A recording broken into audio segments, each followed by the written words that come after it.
ان کی یہ خواہش ہوتی ہے اور شوق ہوتا ہے کہ میں جو بندہ مجھے ملے میں اس کو شعر سنانا شروع کر دوں. اقبال کے ہاں یا اقبال کے اندر یہ عادت موجود نہیں تھی. مجھ سے یو پی کے ایک مشہور شاعر نے جو علامہ اقبال سے مل چکا تھا استجاب کے انداز میں کہا. استجاب کے معنی لکھ لیں حیرانگی. استجاب کے معنی لکھیے حیرانگی. شاعر صاحب نے حیرانگی سے کہتے ہیں مجھ سے کہا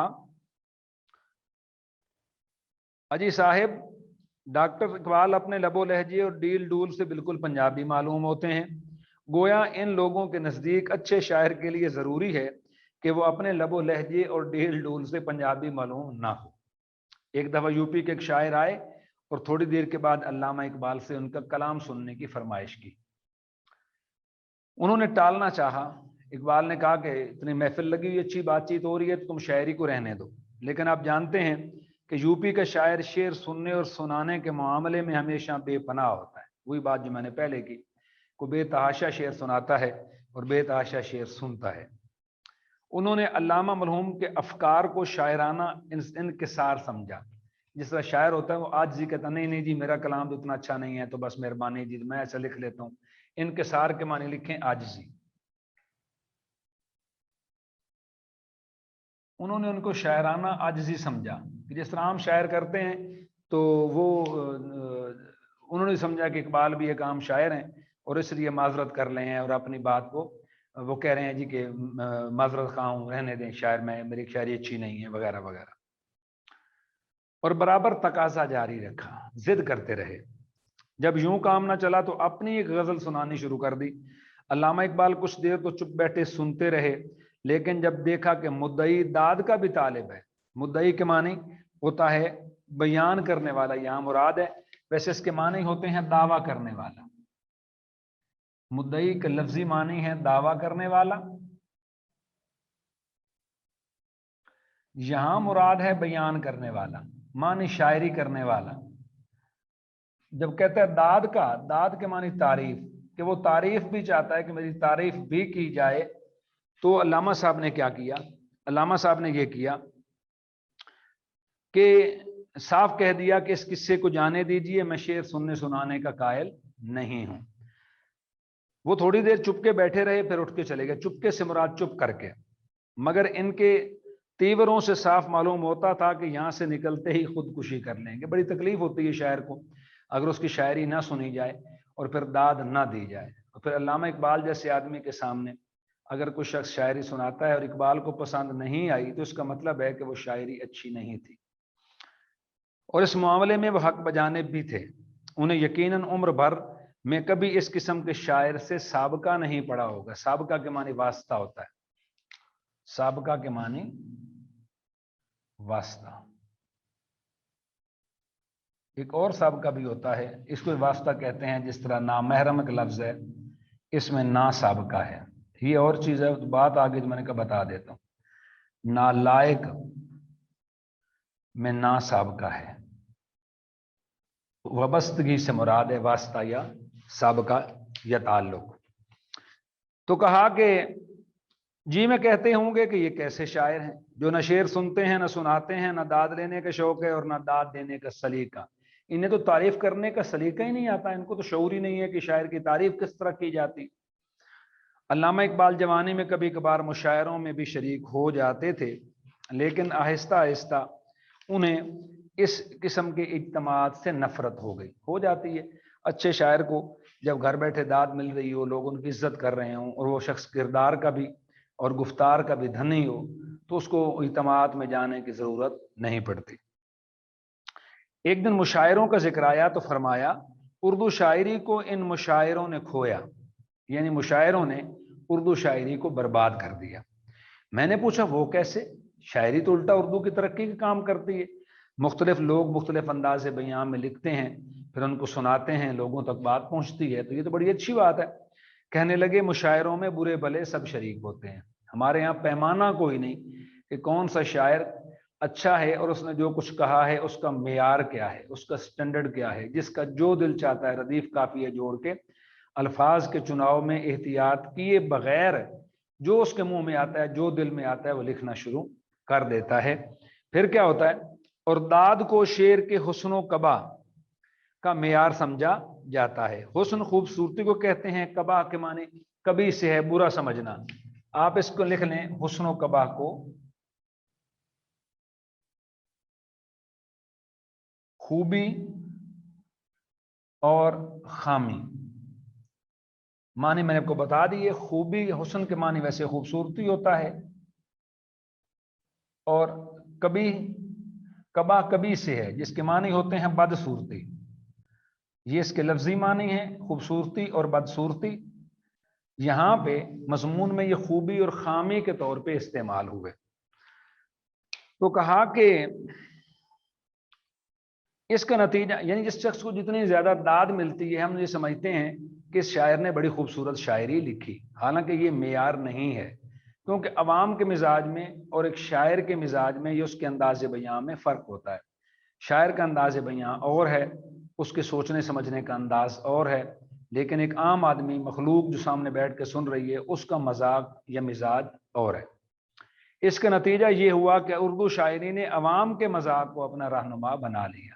مطلب یہ ہوا کہ لوگوں نے اب ایسی شاعری لکھنی شروع کر دی جو عوام پسند کرتی تھی, بلکہ اور با مقصد شاعری کو چھوڑ دیا.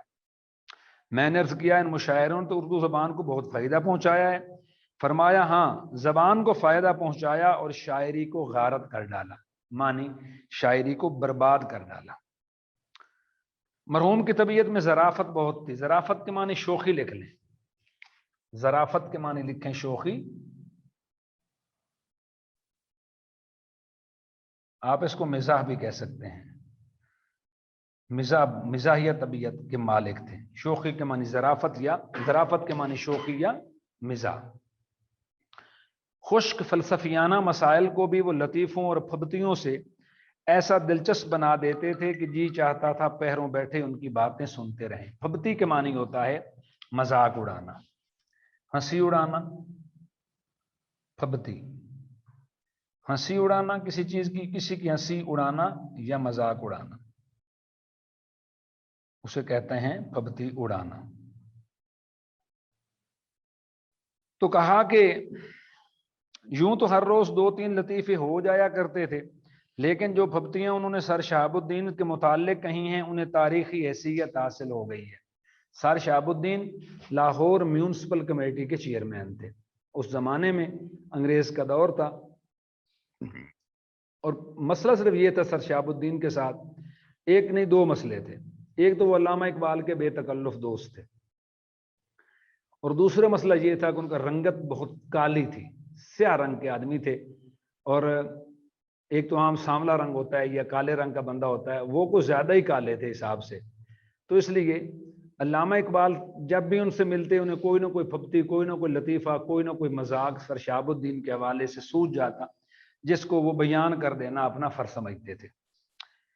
تو کہا کہ ایسا معلوم ہوتا ہے کہ انہیں دیکھ کر علامہ اقبال کو لطیفوں اور پھبتیوں کے سوا کچھ اور نہیں سوچتا تھا. وہی بات جو میں نے ابھی بیان کی. سر شہاب الدین کا رنگ سیاہ تھا. ایک دفعہ وہ سیاہ سوٹ پہن کر اسمبلی میں تشریف لائے. اسمبلی سے مراد یہاں پہ محفل ہے, مجلس ہے. کہنے لگے, علامہ اقبال نے انہیں دیکھا تو ہنس کے فرمایا, چودھری صاحب آج تو آپ ننگے ہی چلے آئے.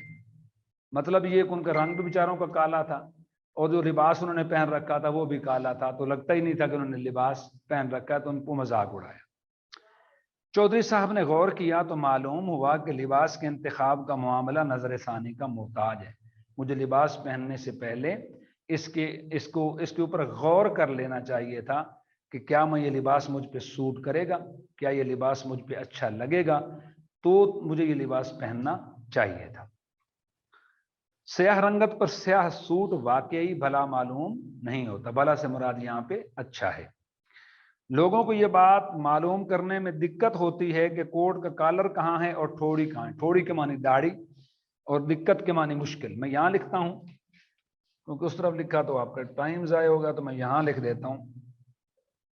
آپ لکھ لیں, دقت کے معنی لکھیں مشکل, اور ٹھوڑی کے معنی ہوتا ہے داڑھی. انہیں یہ پتہ ہی نہیں چلتا کہ داڑھی کہاں سے شروع ہوئی اور کالر کہاں پہ ختم ہو گیا۔ تو پھر کہا یہ سوچ کے سیاہ سوٹ کی بجائے سفید سوٹ پہننا شروع کر دی۔ سفید کے حوالے سے میں نے کل بھی شاید بات کی تھی یا پرسوں۔ سفید فارسی زبان کا لفظ ہے، اس کے معنی ہوتے ہیں سفید۔ ہم اس کو اردو میں بطور سفید کے وائٹ کلر کے استعمال کرتے ہیں، یہ فارسی زبان کا لفظ ہے جس کے معنی ہیں سفید۔ تو کہتے ہیں علامہ اقبال نے دیکھا تو سر سے پاؤں تک ایک نظر ڈالی اور بے اختیار ہنس پڑے۔ چودھری صاحب نے جھنجھلا کے کہا، تنگ آ کے کہا، آپ ہنستے کیوں ہیں؟ ڈاکٹر صاحب نے فرمایا میں دیکھ رہا ہوں یہ آپ ہیں یا کپاس کے کھیت میں ارنا بھینسا۔ ارنا بھینسا کے معنی موٹا، ارنا موٹے کو کہتے ہیں، بھینسا بھینس کا مذکر ہوتا ہے۔ ارنا بھینسا سے مراد موٹا بھینسا۔ تو کپاس کا کھیت ظاہر کپاس سفید رنگ کی ہوتی ہے، تو انہوں نے کہا کہ ایسا لگ رہا ہے جیسے کپاس کے کھیت میں کالے رنگ کا بھینسا گھس آیا ہو۔ مقصد کہنے کا یہ کہ وہ سر شہاب الدین کا مذاق اڑانے سے کہیں بھی باز نہیں آتے تھے۔ تو یہ تھا ہمارا آج کا سبق۔ کچھ سبق رہ گیا تھوڑا سا، انشاءاللہ کل کریں گے مکمل۔ تو جو بات چیت یہ کی ہے، کوئی لفظ رہ گیا ہے، کوئی بات تشریح طلب ہے، کوئی آپ کے ذہن میں سوال پیدا ہوتا ہو تو مزید 2-3 منٹ میں آپ کے ساتھ موجود ہوں۔ آپ کے ذہن میں کوئی سوال پیدا ہو تو آپ مجھ سے پوچھ سکتے ہیں۔ سر بورڈ کے پیپر میں چیپٹر کے اندر سے سوال جواب آ سکتے ہیں؟ بالکل بیٹا آ سکتے ہیں، اور عام طور پہ جو اچھا ممتحن ہوتا ہے وہ پیپر ہمیشہ بناتا ہے سبق کے اندر سے۔ جو مشقوں میں، کیونکہ آپ کی مشقوں میں تو ایسے کوئی سوالات دیے ہوئے نہیں ہیں، تو عام طور پہ پیپر بنتا ہی چیپٹر کے اندر سے ہے، خاص طور پہ آبجیکٹو۔ ٹھیک ہے سر۔ جی بیٹا، اور کسی کے ذہن میں کوئی سوال؟ کلاسز اصل میں کمبائن ہو گئی اس دفعہ، چلو میں سمجھا دوں گا بورڈ پہ کسی دن، بورڈ کا پیٹرن بھی سمجھا دیں گے۔ تو کاغذ سبق شروع کر لیں تو ہم نے سبق شروع کر لیا، ورنہ میں آپ کو پیپر حل کرنے کا طریقہ اس پہ ایک دن لیکچر لیں گے ہم، آپ کو پوری ڈیٹیل میں سمجھا دوں گا کہ پیپر ہم نے فیڈرل بورڈ کا حل کس طرح کرنا ہے۔ تو اگر آپ نے اس پہ عمل کر لیا تو مجھ سے لکھوا لیں، 95+ نمبر کہیں نہیں گئے۔ اگر آپ پیپر اتنی ٹائم آپ کو ملا، ریڈیوس سلیبس ہوا ہے، اور پھر اتنا محنت کرنے کے بعد 95 نمبر لینا کوئی مشکل کام نہیں ہے۔ تو پیپر حل کرنے کا طریقہ کہ ہم نے پیپر کو کس ڈیزائن سے حل کرنا ہے، کیا کیا چیزیں ضروری ہیں، وہ میں سمجھا دوں گا۔ اور پیٹرن میرے خیال میں سر نے لکھوایا ہوگا، پیٹرن لکھا ہوا ہے جی، پیپر پیٹرن ابھی تک نہیں لکھا؟ چلیں یہ سبق مکمل کرتے ہیں تو میں پیٹرن لکھوا دوں گا۔ میں بیٹا پیٹرن بھی لکھوا دوں گا انشاءاللہ، یہ سبق مکمل ہوتا ہے کل ہو جائے گا۔ ایک دن پیپر پیٹرن پہ ہم بات کریں گے، اور میرا پہلا جو لیکچر ہے یوٹیوب پہ، جو سب سے پہلا لیکچر ہم نے اپلوڈ کیا تھا پچھلی دفعہ، اگر آپ کو یاد ہو تو لیکچر 1 جو ہے سیکنڈ ایئر کا، یوٹیوب پہ ہمارا جو چینل ہے دا کنسیپٹ اکیڈمی کا، جو اردو کا پہلا لیکچر اپلوڈ کیا تھا وہ پیپر پیٹرن پر ہی ہے، تو وہ آپ دیکھ سکتے ہیں۔ میں آپ کو یہاں پہ بھی پورا بورڈ پہ سمجھا دوں گا کہ پیپر پیٹرن کیا ہوتا ہے فیڈرل بورڈ کا، اور ہم نے حل اس کو پیپر کو حل کس طرح کرنا ہے۔ یہ 2 الگ الگ چیپٹر ہیں۔ یہ سبق کل مکمل ہوتا ہے تو اگلے 2 لیکچر انشاءاللہ۔ جی بیٹا۔ سر مضمون نویسی بھی سکھا دیں۔ مضمون کا؟ سر مضمون نویسی بھی سکھا دیں، کیونکہ ہم لوگوں نے ابھی تک نہیں کی ایک دفعہ بھی۔ میں آپ کو پوائنٹس بھی دکھا دوں گا، اور مضمون نویسی کا بھی پیپر لے لیتے ہیں، اس میں گرامر کے حوالے سے کافی سارے مسائل ہیں۔ تو چلو اب سبق شروع کیا ہوا ہے تو انشاءاللہ یہ مکمل کر لیں، مضمون نویسی بھی اور روداد نویسی، سوری آپ بیتی، اس پہ بھی انشاءاللہ ایک لیکچر لیں گے۔ آپ نے یاد کرانا ہے جی، یہ علامہ اقبال والا سبق ختم ہوتا ہے، اگلا سبق پیپر پیٹرن ہوگا، میں پیٹرن پورا بورڈ پہ لکھواؤں گا۔ آپ سارے لوگوں نے لکھ لینا ہے، ریکارڈنگ کرنا چاہیں آپ کی مرضی ہے، ہم اپلوڈ بھی کر دیتے ہیں۔ اور اس کے علاوہ پیپر حل کرنے کا طریقہ بتاؤں گا ایک دن، اور ایک دن مضمون نویسی اور آپ بیتی کیسے لکھنی ہے اس پہ ہم انشاءاللہ بات چیت کریں گے۔ اگلے 3 لیکچر اسی پہ ہوں گے۔ Thank you sir. کوئی مسئلہ نہیں بیٹا، نو پرابلم، میں سمجھا دوں گا انشاءاللہ۔ اور اس کے علاوہ جی کوئی سوال جواب کسی کا؟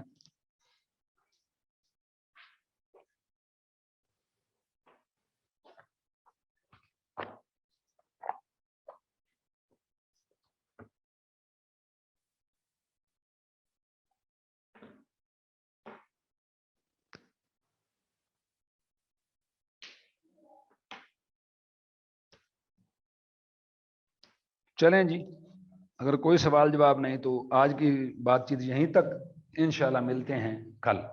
اللہ حافظ. اللہ حافظ سر.